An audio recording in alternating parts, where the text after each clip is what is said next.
I am your Savior.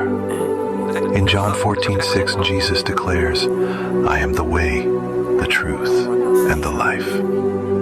No one comes to the Father except through me. These words remind us that faith is not about rules or traditions. Jesus himself is the path to God.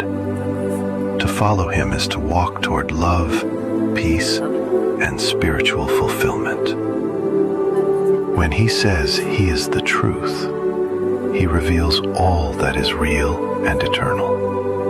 In a world filled with confusion, Jesus is the light that shows the loving heart of God. As the life, he offers more than existence. He gives purpose, hope, and meaning, a life that begins now and lasts forever. His message is not exclusion but invitation. He is the bridge connecting humanity with the Creator. Whoever follows him finds direction, truth, and divine love.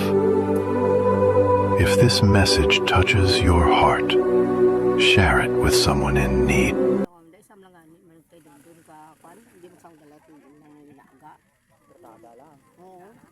Pero ako daw sulog lang din ni Aileen galing doble lang ang putos. Amo na puno may saging pa akong daan.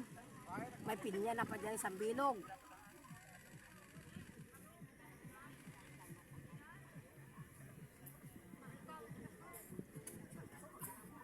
Kunding karon diyan lang kami sigma kadya mahulat. Basi maditso sa ito sa anda. Hindi doon kita ko dito. Hindi ang motor na dito sa kwan. Iuli na lang tong motor agang tong motor lumangkon pa sakyon na kung palato na lang kami malapit mo lang. Agin baylo na to kay bayaw na. Amo na guys ang pamilya dito sa namatay ya.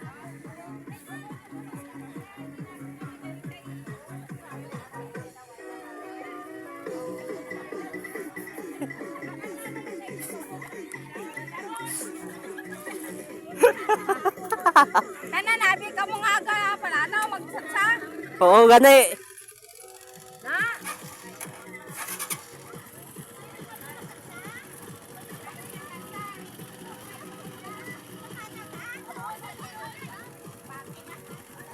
May magchat-chat pwede ka paana mo. Bakit mo na ba? Yo, gani. May mama presi nanay na.